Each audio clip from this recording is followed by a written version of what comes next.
opportunities in film and acting and singing on YouTube in order to get into the media industry. So I've already been building that empire right now. I've technically started building it since my seventh grade year when I was 12 years old.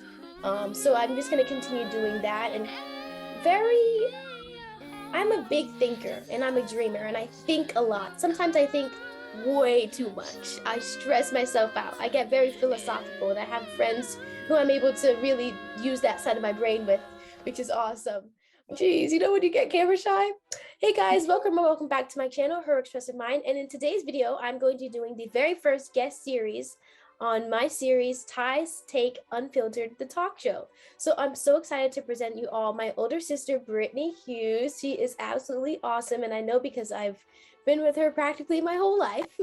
She's 5 years older than me, and she is a beauty educator, meaning that she uses her platform to educate everybody to be a fine girl, okay? Her brand, FineBeautyBible, is absolutely awesome. She started it in 2021, and she's absolutely killing it. So I'm going to pass it over to Brittany to go ahead and introduce herself. Take it away. Okay. Hello, guys. Welcome to my sister's YouTube channel, talk show. I think she pretty much hit the nail on the head with the explanation. I'm a beauty educator and content creator.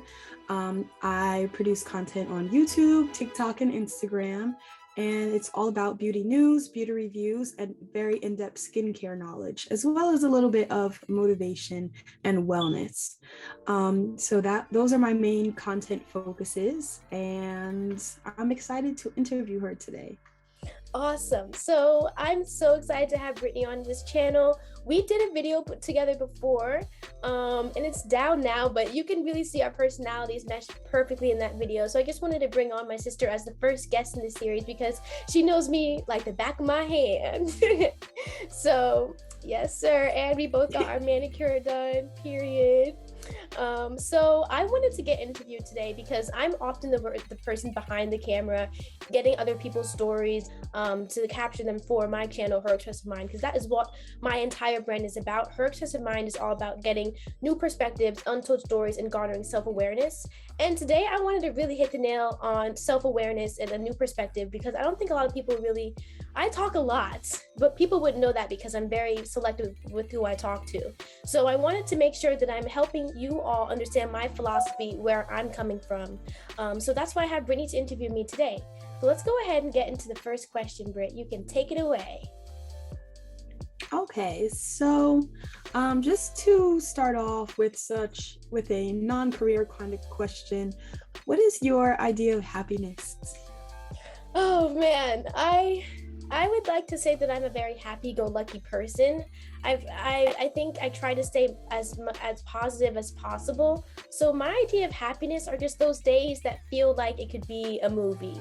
And I've had a lot of days like that over the summer with some of my new friends, and it's just really beautiful. So my idea of happiness is, number one, a lot of laughter. I love to laugh. So if you spend just, I guess, at least 30 minutes with me, you know that I love to crack some jokes, you know I love to be positive and just really brighten up a room that I'm in. So I just like to stay positive and I love to laugh. That's my idea of happiness. That type of laughter where I have no air in my stomach, that's happiness to me. But happinesses are just those days that you really want to capture and share with the world. That's what happiness is to me. And I'm so lucky where I bring my camera everywhere. This summer I have so much footage of my summer where I was able to look at my life as if it were a movie. And when I am happy, I'm just present. And that's what I mean. When I'm trying to be present, I look at life as if it's a movie. Even if I don't have my camera on me, when I'm really being present, that's when I'm happy because I'm able to see things as they are. And that's what true happiness is to me, being present and just laughing. Okay. I like that definition. It's awesome.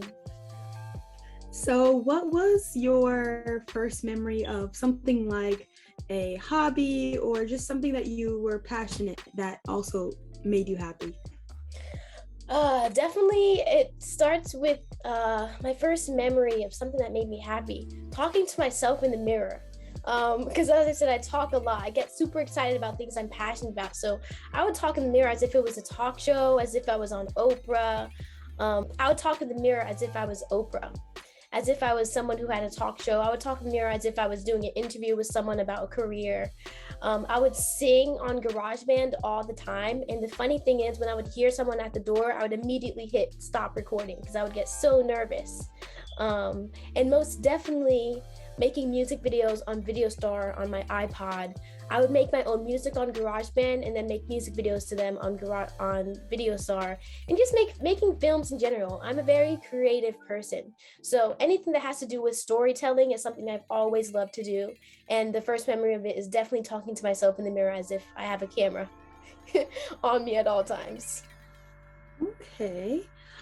So what did you said you used to talk in the mirror as if you were interviewing people and sitting on your computer.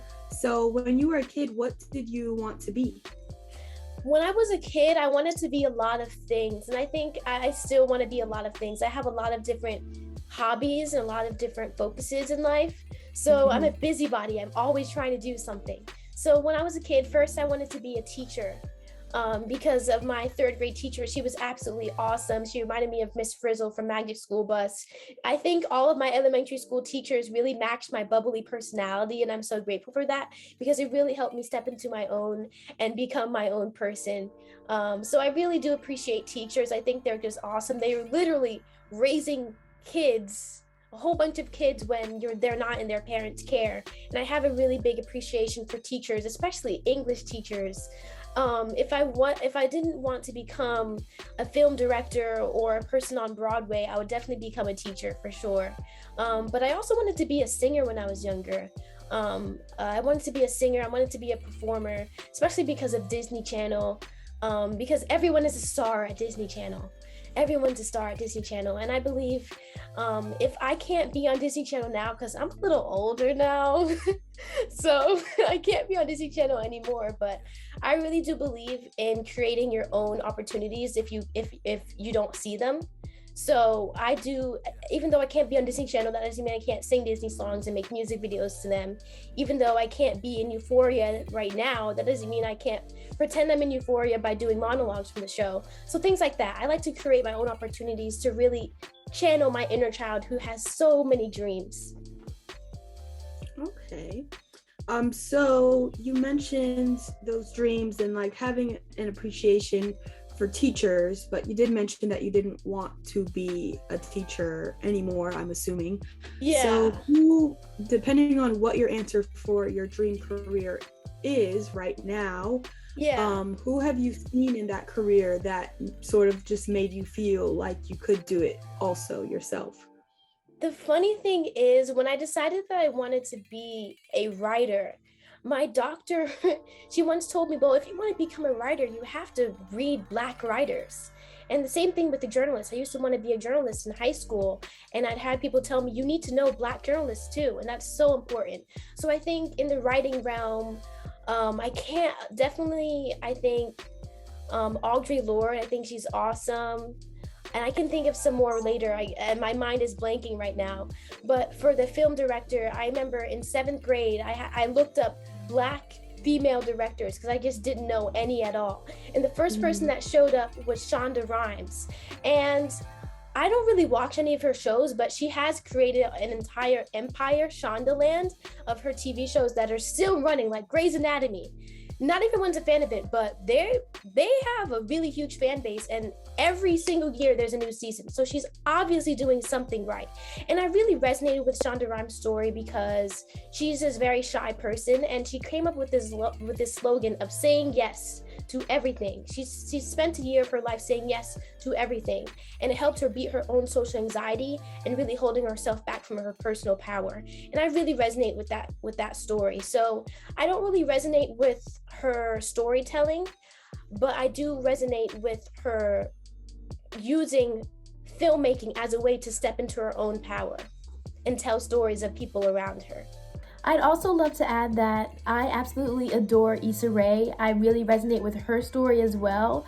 I mostly resonated with her. I started to learn about Issa Rae probably in 8th grade. probably either an 8th grader or my freshman year of high school.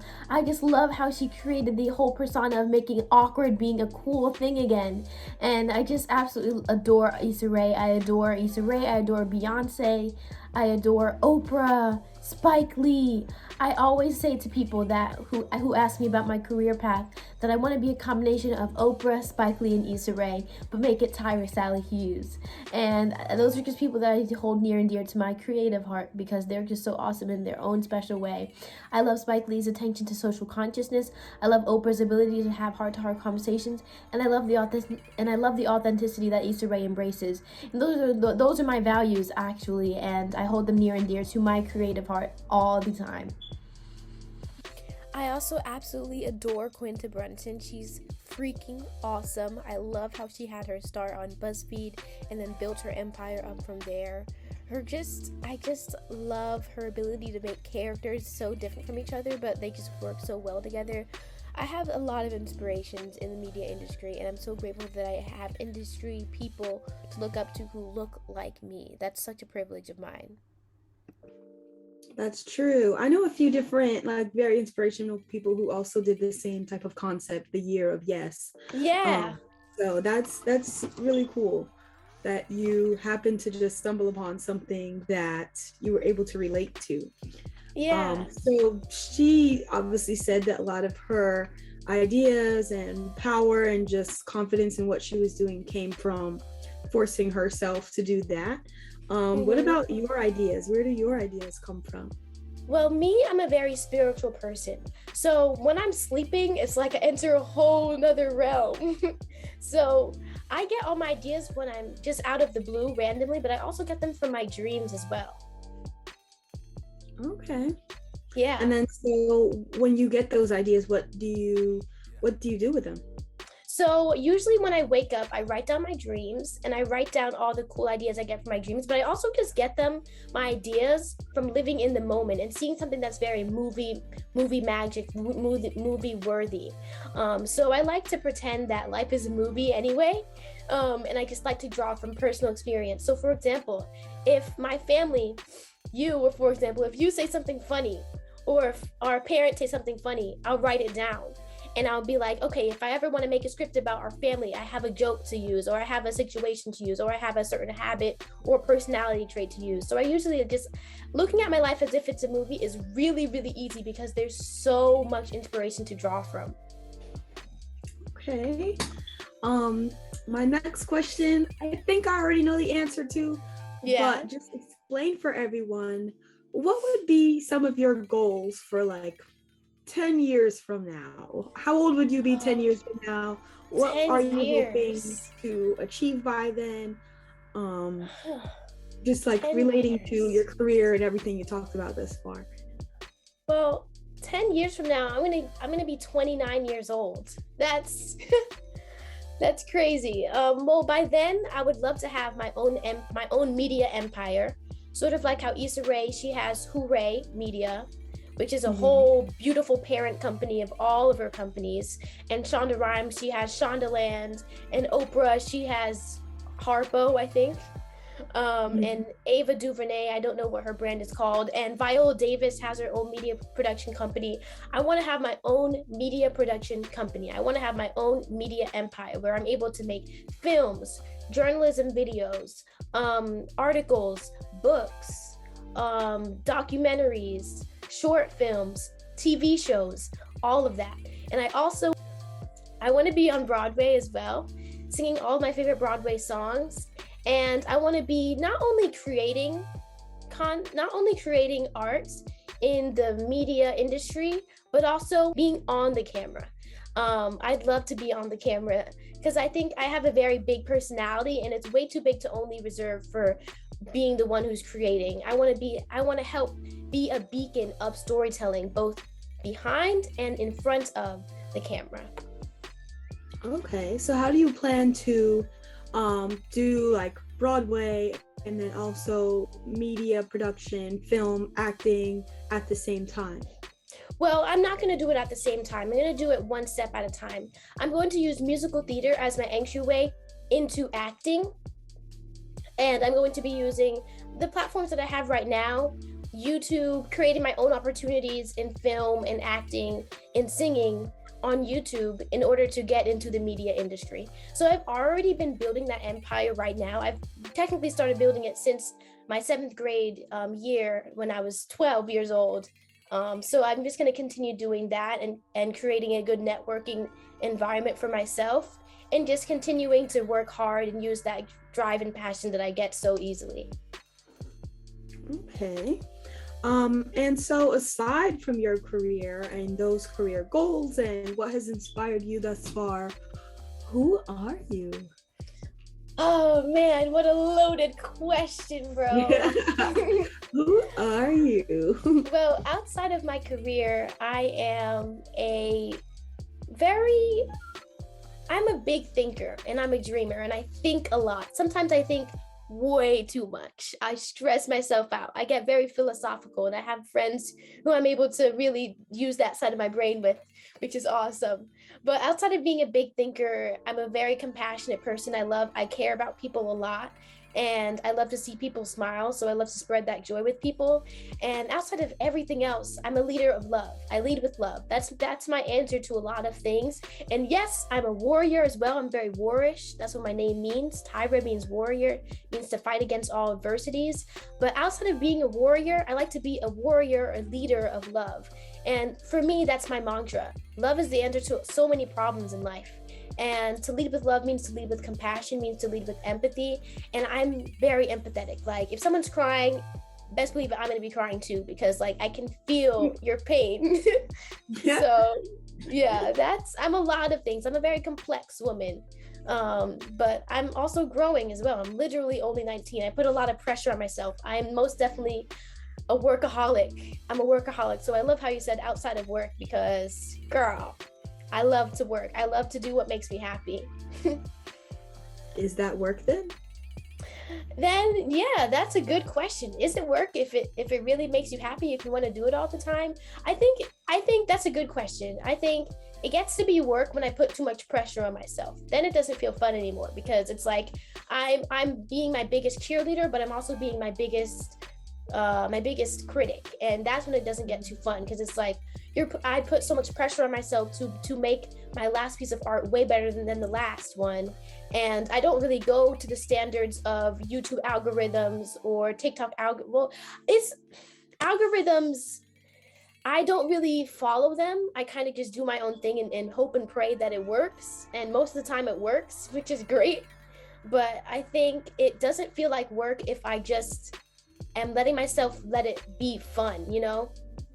What about you? What do you think? What do you define as work versus fun?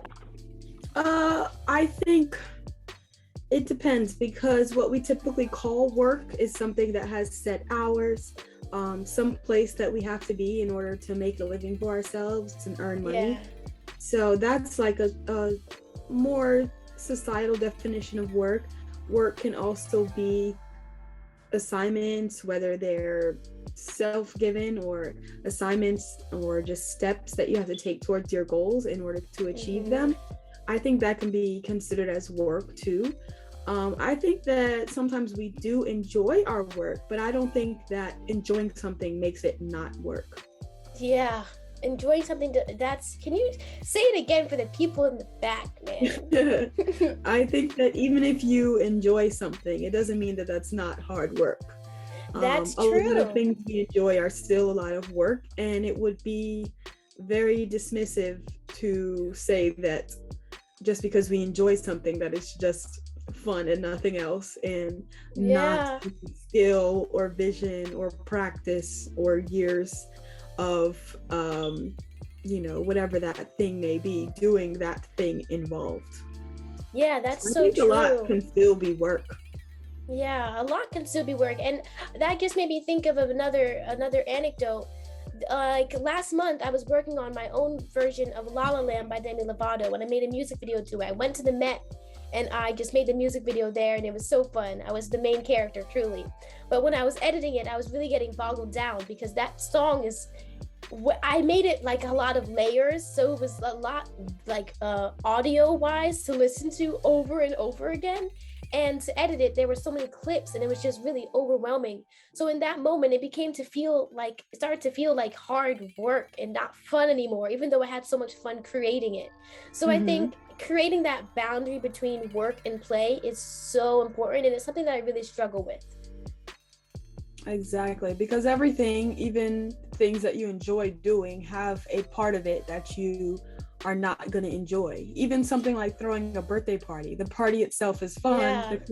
The cleanup afterwards is not Fun. Planning a vacation, planning before the vacation is plenty of work. It's booking, it's reserving, it's packing, it's making lists, it's making sure you meet all requirements to be able to leave the country, it's getting paperwork together, and then you get to the part that isn't work, which is the actual vacation itself. So I think it would be silly to say that there's any one thing in the world that's entirely fun or one thing in the world that's entirely work and not fun.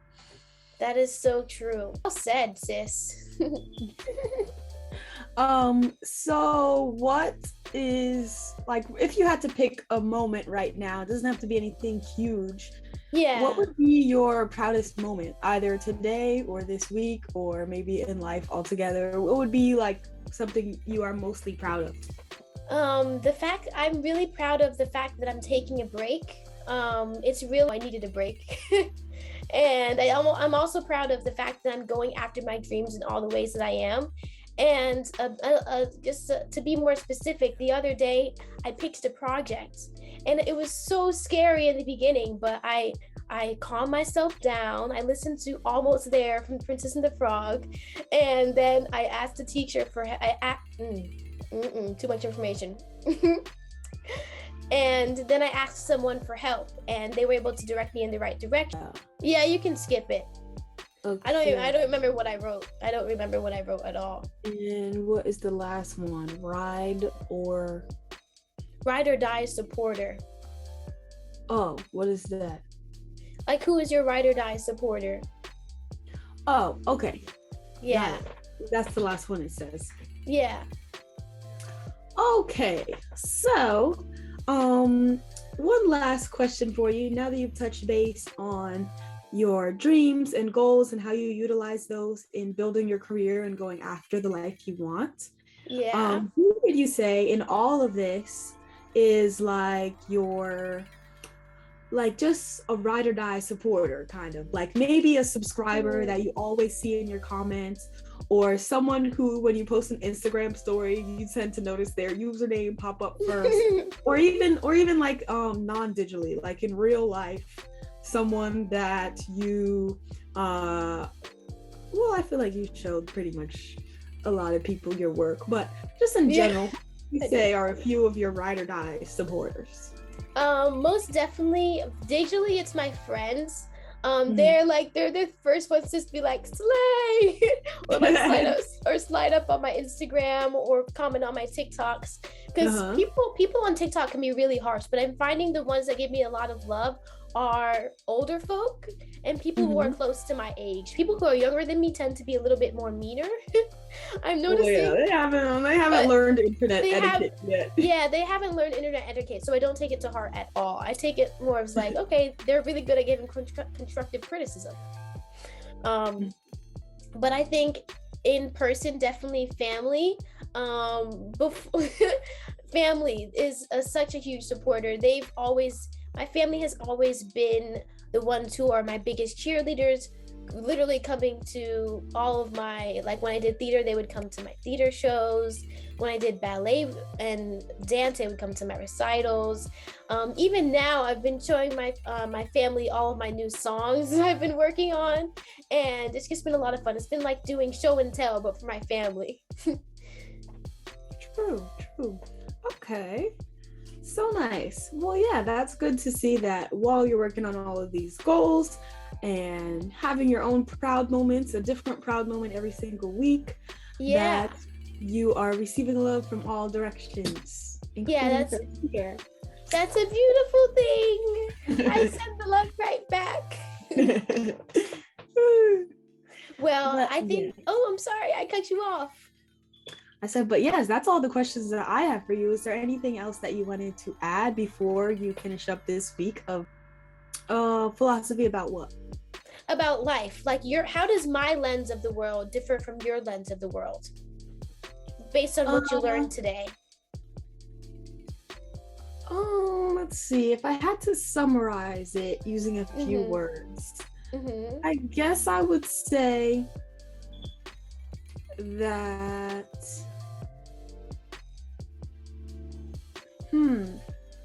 I guess, let's see. So like if you think about past, present, future, I think you mostly like to think about the past and how it's affecting the present. And I mostly like to think about the future and how I need to alter the present in order to get to that future. Wow. So you're more future oriented. Yeah, definitely. Like usually when people think about their goals, they tend to start off with what they've already done and what they're doing right now. And then they use those two things to sort of figure out what they want to do in the future. Or they'll use their current interests to figure out what they want to use those current interests for later on. Whereas for me, I sort of like to work backwards. So I start off with the future. I start off with thinking about what do I want the end goal to be? And then I sort of work backwards into what I need to do today, or what I should have done yesterday, even that I could do today, to get to that future. Well, that's awesome. Makes sense, but I think it's just like a starting point that's different. Yeah, because for me, being my best self, being the best version of my future self means returning to my younger self that I repressed. And for you, it's more different. You're trying to focus on, you're like, okay, the past happened. Let's focus on the future. Exactly. Like let's build a plan out here. I don't sure there are things that happened in the past, or things that my younger self enjoyed, or things that my younger self did that I might have been proud of. But some of my most proud moments from when I was younger, like, I don't know, doing dance and gymnastics for 10 years. And it's just hilarious to me that now in the present and in the future, that is just so irrelevant. Something that used to be like a lifetime accomplishment to me is like absolutely irrelevant in what I want. So I think that I have more things in the past that I can feel comfortable disregarding and just accepting that it has nothing to do with what I want to do anymore. Whereas most people, their source of happiness would be like maybe at my age starting to take dance classes again, and maybe trying to find like an adult gymnastics course that they could join. And I'm just not interested in that at all. I'm more interested in forward that way. Yeah, that's so funny. That is so funny. I think that's one of the main differences between us, because I think we're both super ambitious. We're both super focused on our goals. We both have like this unshakable self-belief where we just sort of know that we are going to achieve everything we want. It's just a matter of time. So I think that those are, we have that in common. I think that just the approach as to how we're going to get to that point is different currently. Yeah, that's so true. And fun fact, folks, we are sisters, and we're also sister signs. So that's why we're very ambitious. That is true too. That's why we're so, like, our work ethic is very similar. And I love what you said about how like certain things from your past is laughable now, but it used to be the center of the universe. Because for me, it's like I think of my past selves as living inside of me, but you think of it as they're gone now. Like you're. It might like semi affect me today, but certain things is like things that I thought I would be proud of forever. Like this is a lifetime accomplishment. I don't even know where any of my dance trophies or any of those things are anymore, because it just doesn't relate to me either. I don't know where mine are. It just doesn't relate to what I'm currently working on at all. And I just give myself that freedom to hop into whatever has my current interest. Yeah, the freedom to let go of the past is something that I also struggle with. So I wish I could steal that from you and just borrow some, because like you can at any time. You know what, I'll say this, folks, the amount of times that Brittany has pulled me down from my La La Land, folks, I can't even count. I cannot that's even the count. Pisces Virgo. Yeah, that's the Pisces Virgo. I live in my La La Land. My purpose on this earth is to make my La La Land max reality, and I'm already doing it, bro. Why? Because I have my support system with me to help ground me in reality, aka this girl right here or this girl right here, depending on where you are. For me, you're up here. Wherever you are, this way. So again, Britt, thanks so much for joining me today. I really enjoyed our conversation, and I can't wait to have you back on my channel, Ty's Take Unfiltered, the talk show, so I can learn about your philosophy. I wanted to ask that question so that the audience can get a little tooks of who you are and what we usually talk about. yeah, exactly. Yeah.